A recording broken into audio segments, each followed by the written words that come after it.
वेतन से आय के इस 7वें भाग में आप सभी का स्वागत है। इस व्याख्यान में हम वेतन कब देय होता है इसके बारे में आयकर अधिनियम के प्रावधानों को सविस्तार उदाहरण सहित समझने का प्रयास करेंगे। Last day of the month और first of the next month salary is due on the last day of the month or on the first day of the next month, depending upon the relationship between the employee and employer।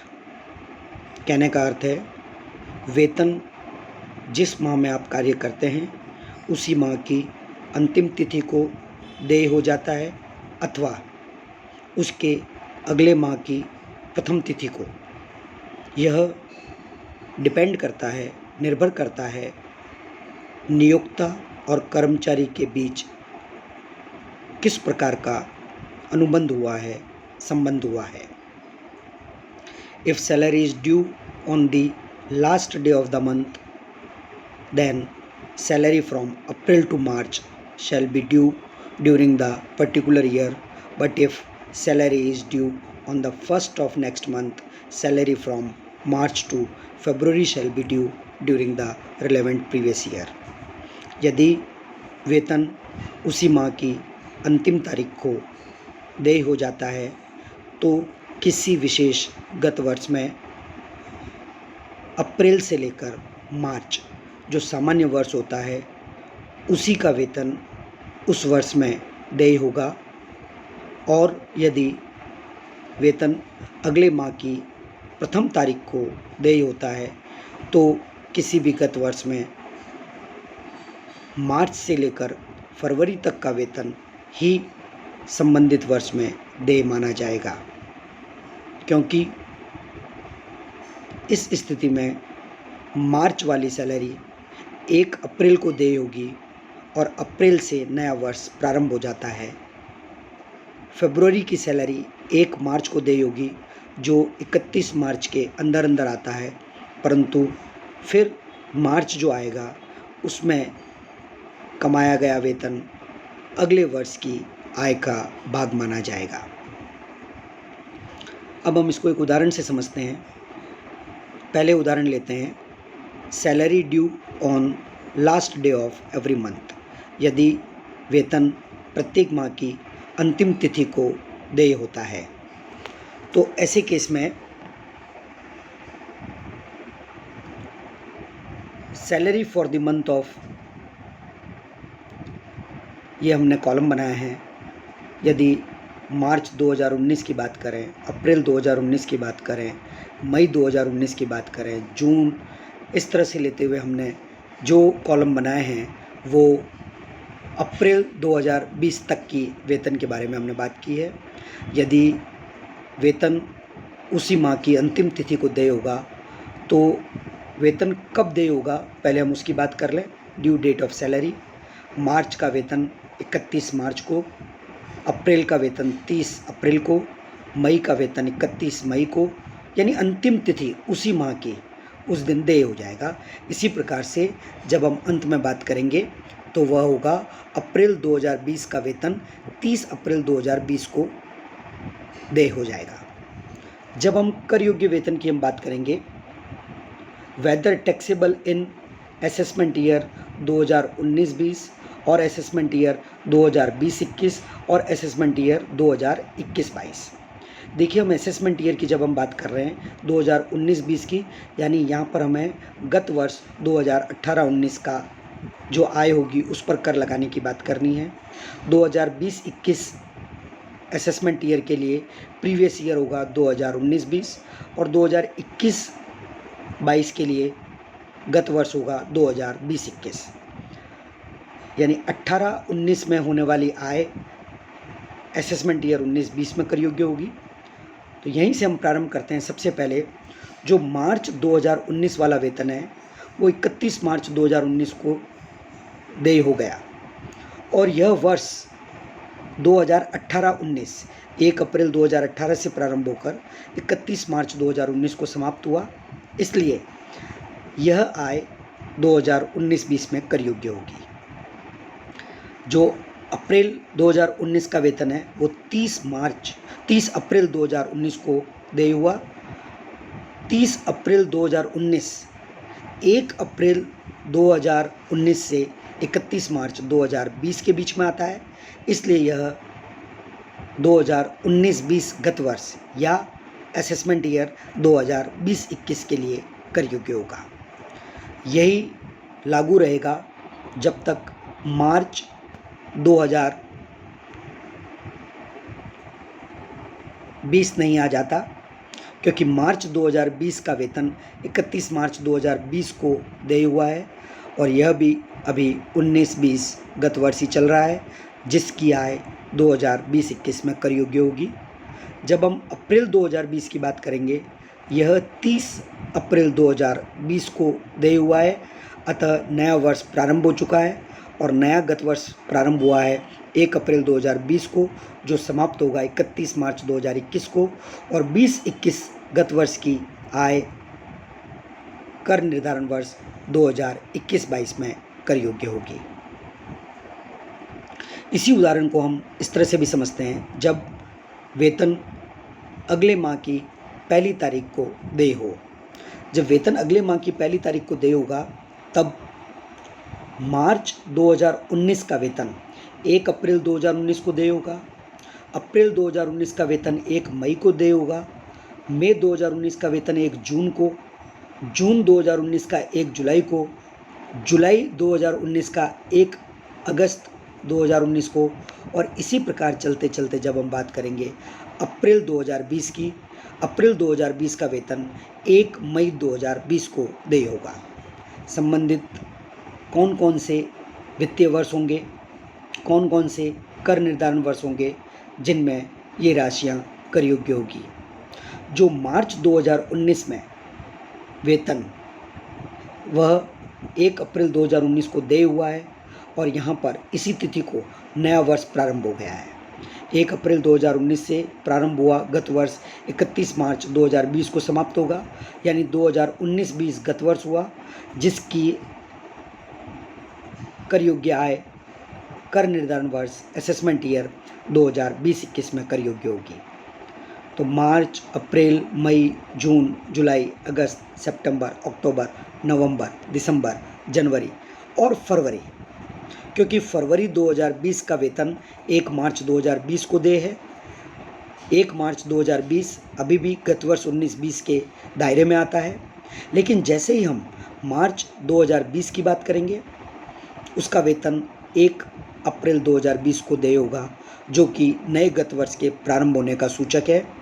नया गत वर्ष प्रारंभ हुआ है 1 अप्रैल 2020 को और समाप्त होगा 31 मार्च 2021 को, अतः 2020-21 गत वर्ष की आय 2021-2022 में कर योग्य होगी। तो मार्च 2020, अप्रैल 2020 ये दोनों माह अगले गत वर्ष 2020-21 में कर योग्य होंगे, यानी इनके लिए कर निर्धारण वर्ष होगा 2021-22। एक और एग्जाम्पल हम लेते हैं। Mister Jing joined a limited on 1 जुलाई 2017 in the pay scale of 21,000-1200-28,200-139,400-1600-49,000. He is given dearness allowance of 10% of basic salary. उन्हें मूल वेतन का 10% महंगाई भत्ता दिया जाता है। In addition he was given bonus of ₹10,000.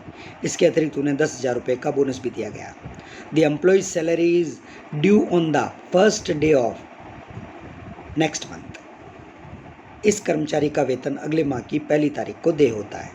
Compute is gross taxable salary for the previous year 2019-20 या कहें कर निर्धारण वर्ष 2020-21। पहले इसके लिए हमें वर्किंग नोट की बात करनी पड़ेगी। वर्किंग नोट इस प्रकार है। 1 जुलाई 2017 को उनकी नियुक्ति हुई है और तब उनका मूल वेतन है 21,000 रुपये। प्रत्येक वर्ष मिलने वाली जो उनकी वेतन वृद्धि है वो 1,200 रुपये की है। 1 जुलाई 2018 को 1200 रुपये का वेतन वृद्धि मिलने के बाद उनका मूल वेतन हो जाएगा 22,200। 1 जुलाई 2019 को उनका मूल वेतन 1200 रुपये की वेतन वृद्धि के पश्चात हो जाएगा 23,400। और 1 जुलाई 2020 को फिर 1200 रुपये की वेतन वृद्धि के पश्चात उनका मूल वेतन होगा 24,600। हालांकि ये केवल गणना को समझने के लिए लिखा गया है। 1 जुलाई 2020 तक हमें जाना ही नहीं है, हमारा गत वर्ष 31 मार्च 2019 को ही समाप्त हो जाता है।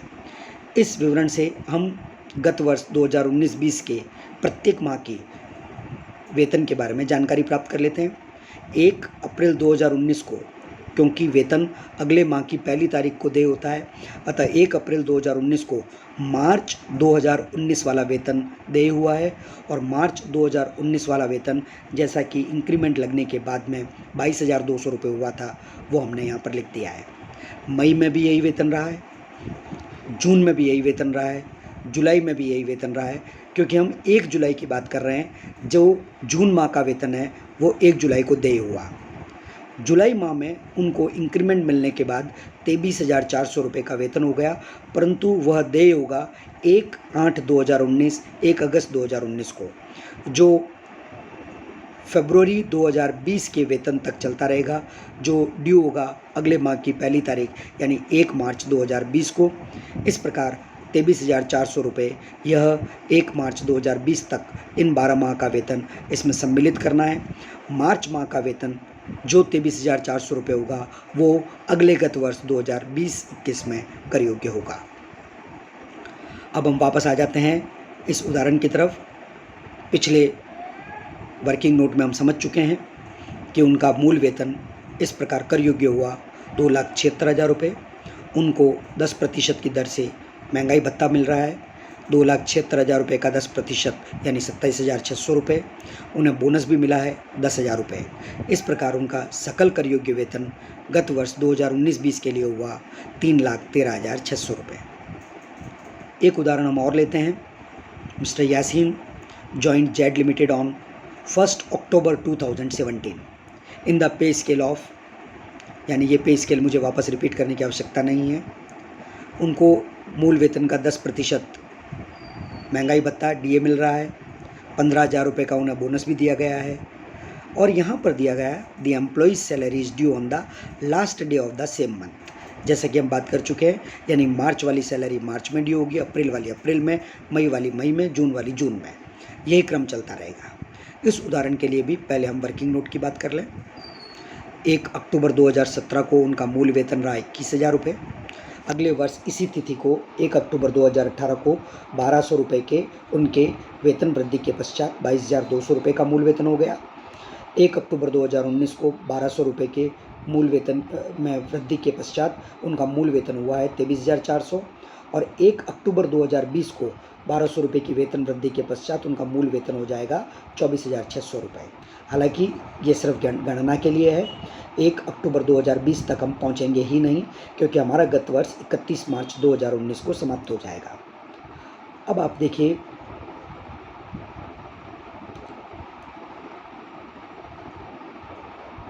हमारा गत वर्ष 2019-20 1 अप्रैल 2019 को प्रारंभ होता है और अप्रैल माह का वेतन 30 अप्रैल को ही ड्यू हो जाता है। और अप्रैल माह का वेतन, जैसा कि हमने अभी तालिका में सीखा, 1 अक्टूबर 2018 से 1 अक्टूबर 2019 तक उनका वेतन रहा है 22,200 रुपये और 1 अक्टूबर से यह बदलकर 23,400 हुआ। इस प्रकार अप्रैल 2019 में उनका वेतन है 22,200 रुपये, जो मई में भी है और उसी माह में देय हो गया, जून में भी है, जुलाई में भी है, अगस्त में भी है, सितंबर में भी है। लेकिन 1 अक्टूबर को वेतन वृद्धि पश्चात उनका वेतन हो गया 23,400 रुपये और उसी माह में देय भी हुआ। अतः 31 अक्टूबर 2019 को देय वेतन 23,400 रुपये, जो वर्ष के अंत तक मार्च माह तक, और मार्च माह का वेतन भी 31 मार्च 2020 को ही देय हो गया, जो हुआ 23,400। इस प्रकार उनका मूल वेतन हुआ 2,76,000 रुपये।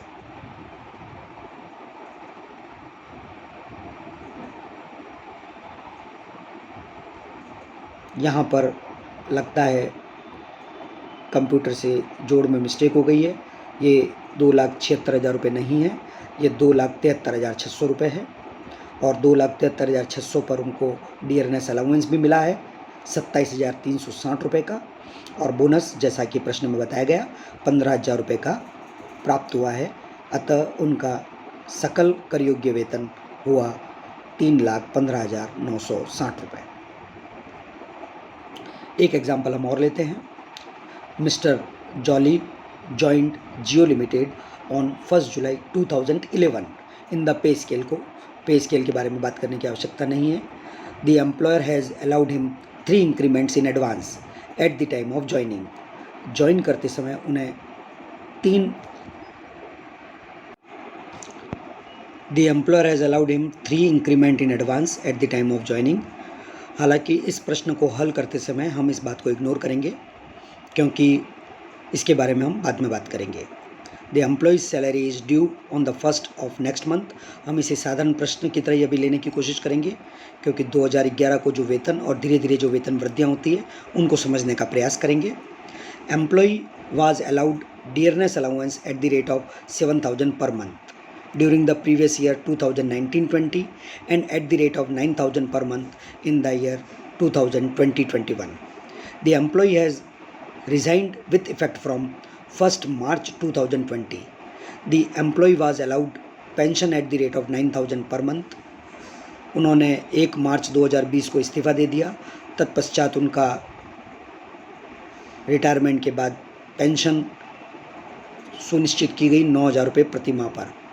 And his pension is due on the last day of the month. देखिए, दोनों में अंतर किया गया है। वेतन तो उनका अगले माह की 1 तारीख को ड्यू होता है, जबकि पेंशन को ड्यू किया गया है उसी माह की अंतिम तारीख को।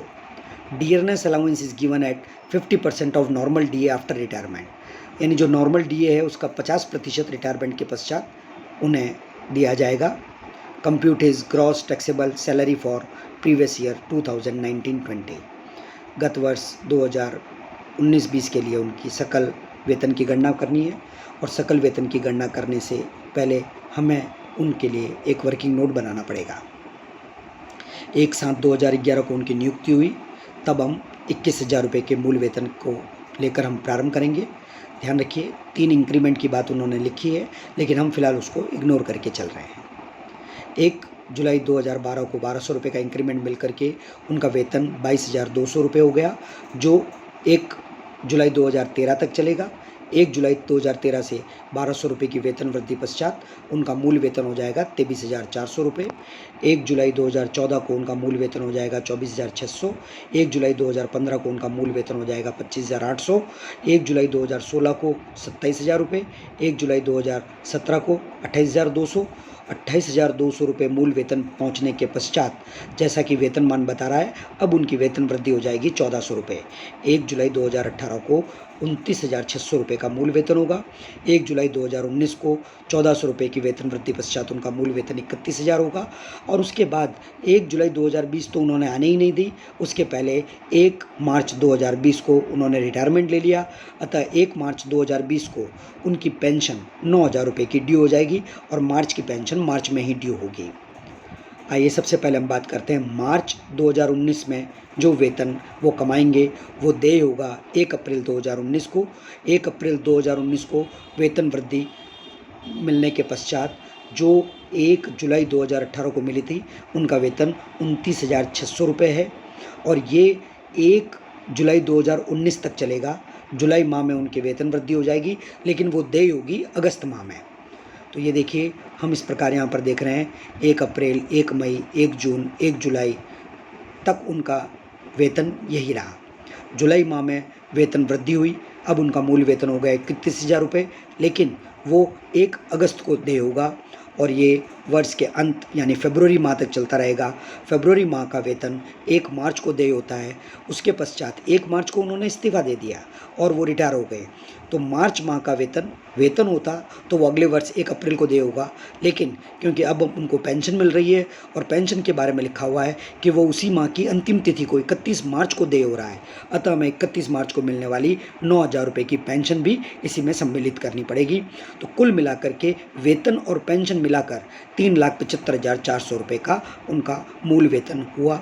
इसमें से 9,000 रुपये हम अलग करेंगे तो उसका मूल वेतन हो जाएगा 3,66,400 रुपये। पेंशन मिलेगी उनको 9,000 रुपये की। सामान्य डियरनेस अलाउंस मिलेगा 7,000 रुपये एक माह के लिए। क्यों? क्योंकि गत वर्ष 2019-20 में उनको 7,000 रुपये प्रति माह से डियरनेस अलाउंस मिलता था और गत वर्ष 2019-20 के अंदर मार्च माह का केवल एक माह का वेतन इस वर्ष देय हुआ है। अतः 7,000 इंटू 1 के हिसाब से और शेष रहे हुए माह के लिए 9,000 इंटू 11 के हिसाब से उन्हें टोटल 1,06,000 रुपये का डियरनेस अलाउंस प्राप्त होगा। डियरनेस अलाउंस जो रिटायरमेंट के पश्चात मिलेगा केवल मार्च 2020 का 9,000 इंटू 1 50% की दर से 4,500 रुपये और उनका सकल कर योग्य वेतन हुआ गत वर्ष 2019-20 के लिए 4,85,900 रुपये।